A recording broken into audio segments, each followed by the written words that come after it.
Okay, so this is CIVN. We are going to be speaking about the three core programs, and we have the same set of questions for each program. We're going to begin with the priority program, or the one that is more prominent for CIVN. And what I'm going to ask Marcus is, what is your number one program? Right now, our number one program is the Nature Smart Learning Academy. Okay, why do you say that? The reason I say the Nature Smart Learning Academy is the number one program. Firstly, it's the program that we invested the most time and money into in 2021. It's a curriculum that is an environmental justice curriculum. We teach outdoor gardening, the process of gardening, the relationship between the plants, the earth, the insects, pollinating, all the steps of outdoor gardening. What we also do with the Nature Smart Learning curriculum is we teach indoor gardening. We teach the students how to build aquaponic systems, aeroponic systems, and hydroponic systems. Not only do they learn how to build these systems, they actually get to build these systems. Learning these indoor systems leads to careers. There are a lot of careers in hydroponics and indoor gardening, and we kind of believe that may be the future of gardening, especially when you're in the state of Texas and fruits and vegetables really don't grow naturally in the state of Texas. So these classes are very important to the child, to the community, and also to the future of the environment of the planet, because we're also teaching them about being environmentalists. Very good. And presently, you are working that out, the API. What does API stand for? API, we do have an office at the API Center. What does API stand for? Advanced Preparatory International, which is owned and operated by Dr. Letitia Shaver, who just won the Presidential Lifetime Achievement Award. And so we want to continue our partnership with the school. They took our curriculum from a summer program, and this is the first summer program that CIVN has ever owned and operated, which is the Nature Smart Learning Academy. We presented it and opened it up for the first time this summer. CIVN ran the whole program. We paid the people. We got our biggest grant was from SocialWise, which is a partnership between Mark Cuban and EarthX. We were able to, through the Nature Smart Learning Academy with the SocialWise grant, we were able to contract over 250 out-of-work people in the city of Dallas to projects all over the city, but not all over the city, but they were able to build the community garden at API. We were able to bring funding into the school as well, as far as teaching kids how to build gardens and showing people and building these community gardens inside of the facilities.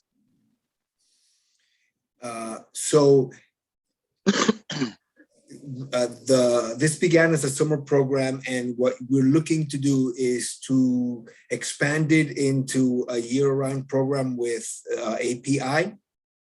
It's already a year-round program with API. They just finished their first, I believe, semester with the Nature Smart Learning Academy, and they're going into another semester right now.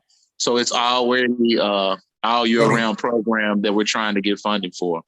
Okay, what is the biggest cost for them for this program for CIVN? The biggest cost for the program, paying the instructors, paying the people to build the gardens, buying the tools and the equipment, paying the instructors. And so that is the biggest cost. Now tell me the average, what was the cost for the gardens that you have planted so far, or the one that you did at API? The total cost, I believe, for the garden was like $20,000 to get that garden completed. That's with through the grant, contracting people to work, and through the supplies that were bought. Tell me about the grant. We got a grant from SocialWise and the grant is about helping out of work people, whether they're felons, veterans, homeless, get jobs and bring an income in so they can find a better job and help them build their resume. And so what the grant provided was it gave CIVN an opportunity to qualify people for these jobs to work with CIVN and other nonprofits around the city of Dallas. It could be feeding events, community gardens events, and cleanup events. And so those are the type of events that the grant would pay for volunteers to get paid $13 an hour to come out and volunteer for those different type of events. And we were able to get 250 people contracted to the SocialWise in the city of Dallas to work odd jobs all over the city. Now, we didn't actually get money in our account. We weren't given money. No. But what the grant does was we were able to pick and choose the people who were qualified to get the jobs. And that's what the grant did. Sure. You qualified the employees that you brought to do the work of the garden based on the criteria that SocialWise had for the distribution of the funds. Right. And so we had hundreds of... I'm sorry. And so what we had was hundreds of people contacting us to get the jobs because you had to be qualified through CIVN to get the contract job with SocialWise. And that's what the grant enabled us to do. We didn't get any money in our bank accounts to us. It was all contracted, but we contracted over 250 people. I know that at API, we spent $40,000 through the contract, employing people and getting people paid just for the garden and the summer program. So there's no telling how. That was a $40,000 project. Right. Because the garden cost $20,000 and it cost about $20,000 to pay the and costs. Right. Yeah. At the school too. Okay. But throughout the city of Dallas, 250 people, there's no telling how much money was really used through CIVN getting the grant because 250 people got to work for that summer. Sure. All over the city. Sure. And what we're looking for is to be able to have funding that is in CIVN's pocket so that we can make the program stronger by making sure everybody gets paid. And this program also gives the students also an opportunity for community service. Community service is really big right now. You have to get community service to graduate high school. You have to get community service to go to college. Community service helps you get scholarships. And so with this curriculum We open up opportunities to students because we're doing it at a school, which gives them the opportunity to volunteer and work with us, get community service hours, and if SocialWise gets their funding back, we would be able to pay the ones over 18 $13 an hour. If SocialWise were able to get their more money in the Dallas area again. Sure. So what we're looking for is to subsidize this venue that we have for funding with other grants monies.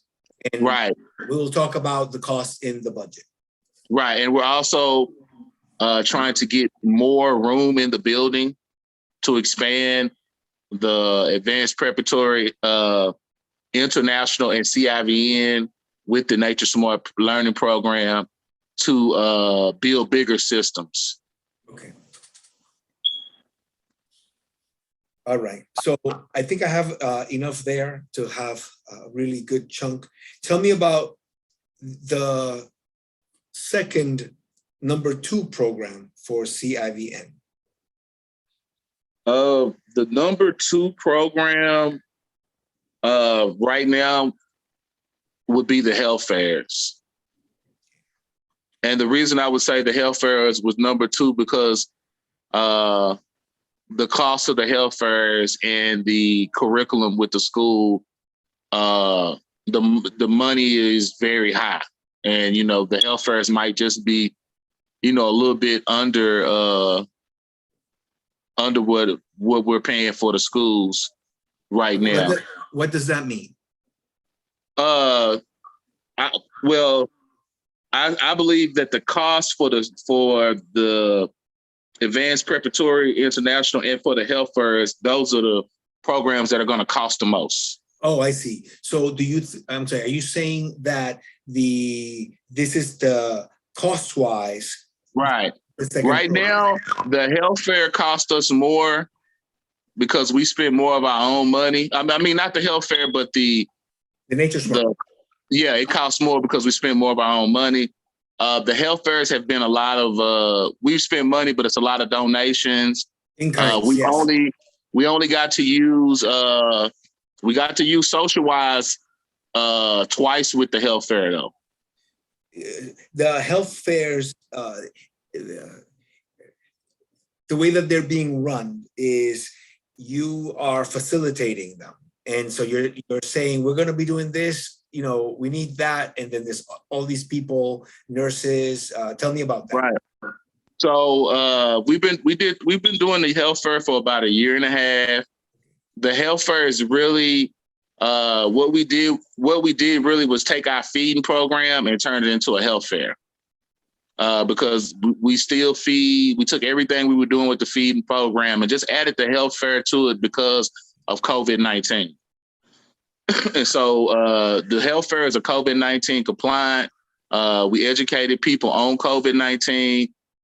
We produced the COVID-19 resource guide back in April of 2020, which really educated people on the resources they had during this epidemic. We felt like our health fair program was vital because we actually went into the communities that are really hard to reach. We knock doors. We do the environmental justice survey to where we ask questions in the community about health, living conditions, and, just overall questions on the environment they're living in. And plus, we wanted them to give us feedback about what they felt like needed to be done in their neighborhood to get environmental justice and health justice in these hard to reach communities. And so the health fairs provided a go-between between people not being able to get medical advice and medical attendance on a regular basis because of them living in poverty, not having access to transportation, and not having access to the education to understand what's going on with their health, their eating habits in their community. We also gave out fresh fruits and vegetables and educated them on healthy eating habits because of COVID-19. most people die from underlying health conditions, which 9 times 10 are a cause of what you've been eating your whole life. And so, we do, we check your blood pressure, your blood sugar. We check your oxygen. We ask you about your medical history. Are you taking your medicine? And just other overall health questions. We have about 4 nurses, 2 doctors, holistic health doctor, a pediatrician. We are an organization that is an opportunity organization. And so what these health fairs do is they provide opportunities for communities who don't usually, have someone come in and say, we got the free test. Let's test y'all. We're going to come straight to your door. Test y'all for COVID right outside. You don't have to drive anywhere. You don't have to spend any money. We're right here and it's free. We got the vaccines, and we're not pro or anti-vaccine. We are an opportunity organization. So we want to give you the opportunity to say yes or the opportunity to turn it down. But we want to make sure that you had that opportunity in your community to say yes or no about what you wanted. And so right now, we're in the process of getting more nurses and more doctors who are volunteering their time. They have only time they got paid was twice is when we did it with the Socialize. But right now, we're looking for funding for that because these doctors and these nurses do need to be compensated in some type of way. Even the people that's running the program needs to be compensated in some type of way. So these health fairs are very important to the community and to society as a whole. And also they are a form of research with us getting people to get the blood samples, understanding, who has diabetes, high sugar in these communities. And with this research in these communities, that a lot of these communities have EPA Superfund sites, especially the community that we work in Highland Hills. And so we want to find out the connection between these Superfund sites living in poverty and the COVID-19 epidemic. And that's what the health fairs were built for environmental justice and just to see the connections between COVID and what's going on in our environment and what we're eating and, what companies are poisoning the communities or are these buildings up to code or they have mold in them and different things. And so these are the things that these health fairs are not only finding out and doing research in the community, but we're also providing a service, giving them healthy food options, passing out health pamphlets and books, not only to the adults, but to the kids. And just overall, when they coming in, we give them education on social distancing, on sanitation, wearing masks. And like I said, with the COVID-19 resource guide, giving them phone numbers of organizations they can call, which is a part of our basically referrals to agencies with those resource guides, because it's basically a list of number of agencies that help in different situations. So that referral to agencies is also a part of the health fair. Speak about, because you mentioned the COVID-19 resource guide, because it's something that you did so long ago. The COVID-19 resource guide was something that CIVN came up with because we were so used to working in these communities.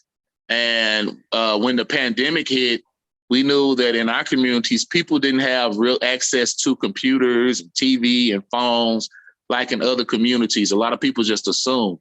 A lot of these apartments complexes don't even have cable.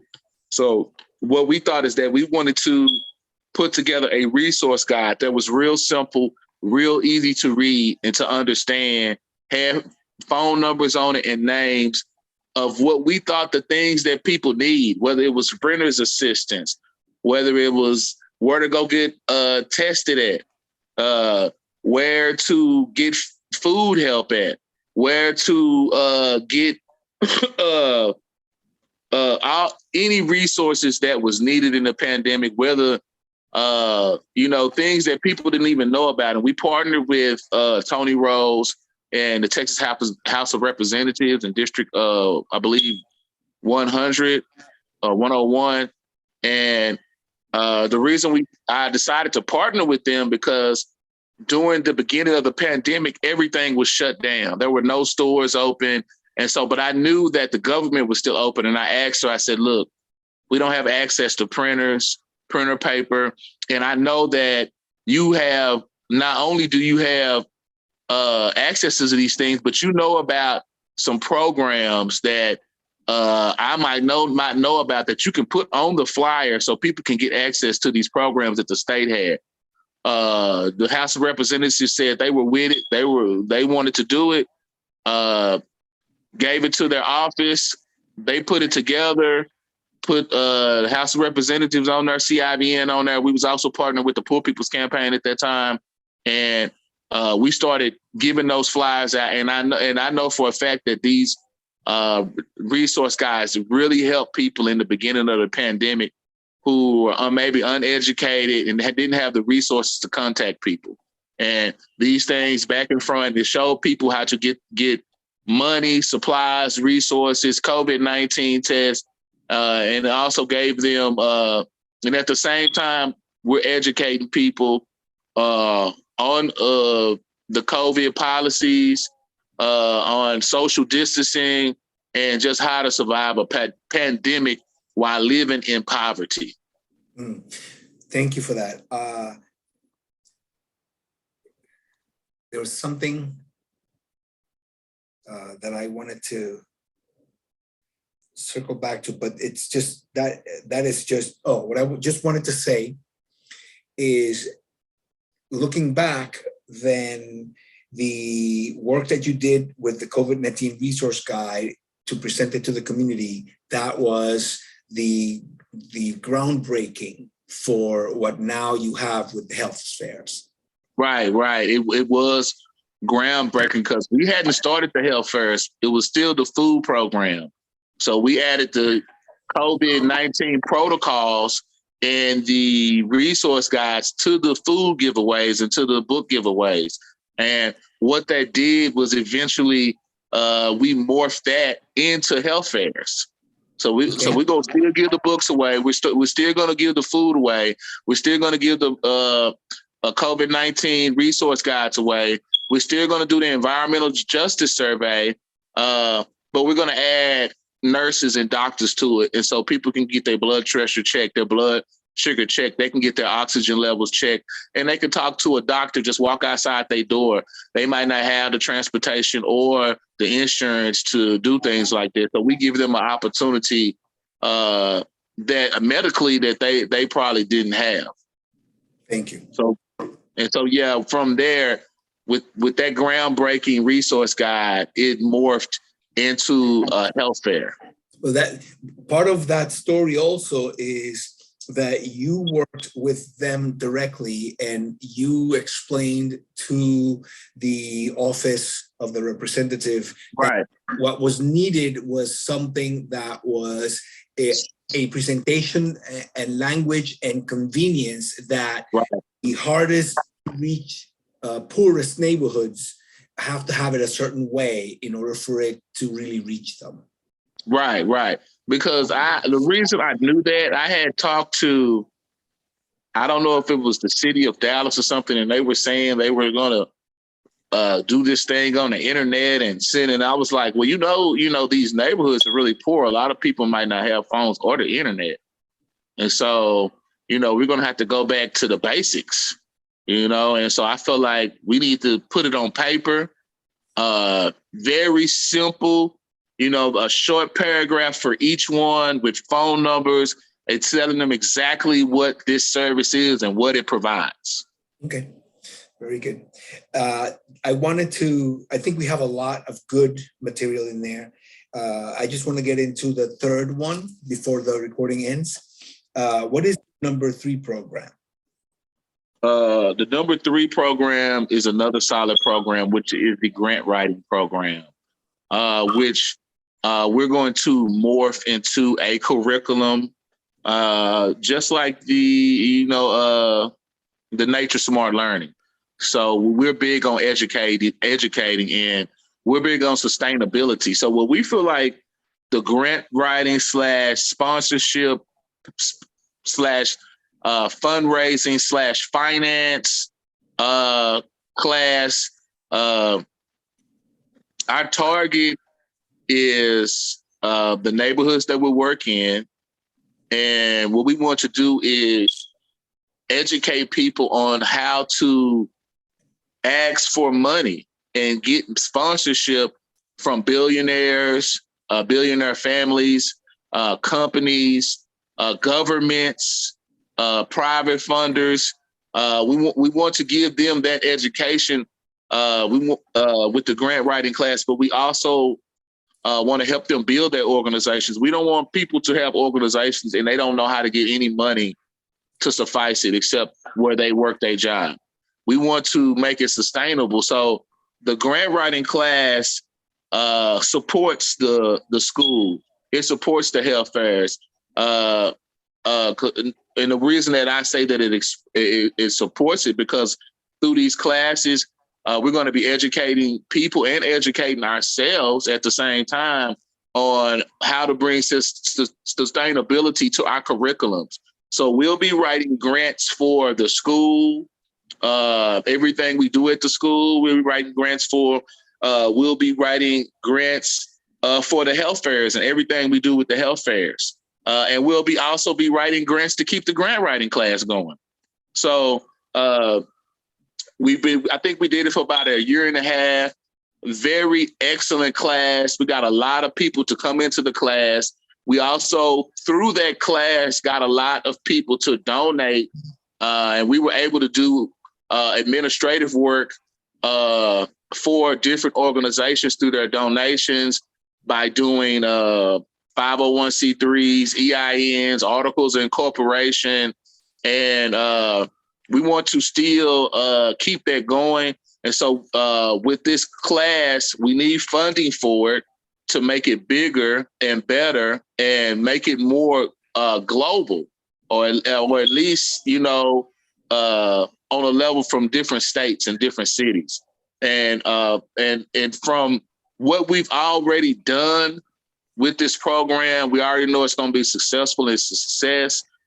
People really love the class. But this time we're going to get more into having the people complete their own grants and having people have a better understanding, not just grants, but fundraising and sponsorships, and how to get the attention of these sponsors and these organizations that want to give money to nonprofits.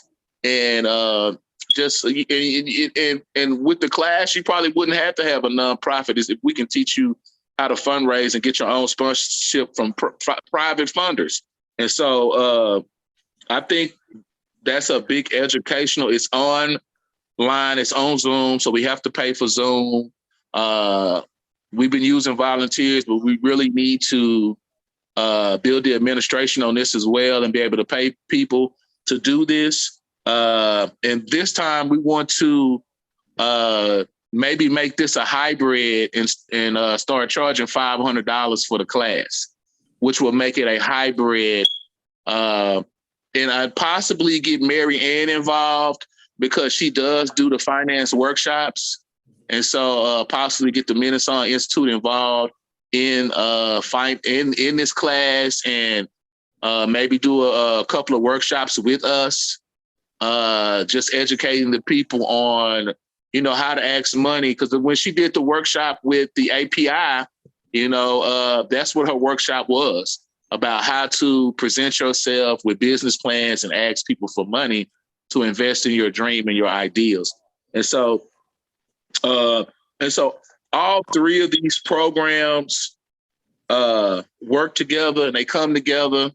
They need to be funded. All three programs are going to be on the social media site. So we need funding to keep the to keep our websites pages updated and to keep it refreshed. Right now, we don't have that. I've been the only one doing, the Instagram, the Twitter, all the Facebook pages, the business page, the website. We finally got some help with Tamia, but we really need to hire someone to be able to do that, to keep all these programs online and marketable, and which is the marketing. We need Right. We need these programs to be supported. And one thing I want to say is that with the health fairs, our target audience are children, the elderly, and homeless people. Okay. So those are our target, our audience, I think, with all the programs, children, the homeless, and elderly people. And we could say veterans, and because we deal with, we want to say homeless veterans, children, elderly, and homeless veterans are our target audience. Very good. As you're seeing, I am updating and I'm just going to say it, the program that we are starting to run, and I'm thinking just started in February 1st. It's 10 classes over 5 weeks. So by the first week of March, you'll be done for the quarter. We could redo them in the second, third, and fourth quarter. So okay. Anyway, so basically what we have so far for the actual grant writing classes that are coming, it's an immersive course of 10 sessions for the development of a viable written nonprofit grant or donation ask narrative. We will cover strategies for improving grant narratives, strategies for internal grant writing, team building, program and budget development, and justification discussions and templates. We're going to also showcase how to present the board of directors to potential grantors, and the class meets for 5 weeks, Tuesday and Saturday, Tuesday evenings at 7. Should we do it at 7 or 6? Marcus, I need you to speak with Tamia. Yeah, I need you to speak with Tamia. Okay, so I'm okay. So the evenings, mornings, starting on, but we'll start on, because we need to have a start date. Because once we have a start date, then it's on paper, and we can move on, right? Okay. Right. So now we have a date in there, and then you can present it because it's not a draft. So I'll work with Tamia, and okay. And I'll ask her, whatever time you want to do it. I think 10 o'clock on Saturday is good. But evenings, on Tuesdays, whether 6 or 7 will be better, And this is going to be better for you as well, because Tamia is going to be able to, you're not going to be the only one teaching the class. Oh, yes. And she and I are going to have fun doing it. I have no doubt. Right. And her sister too. So it's not just one person. Right. Okay. And so we have, okay, I'm going to stop recording. This is the end of that.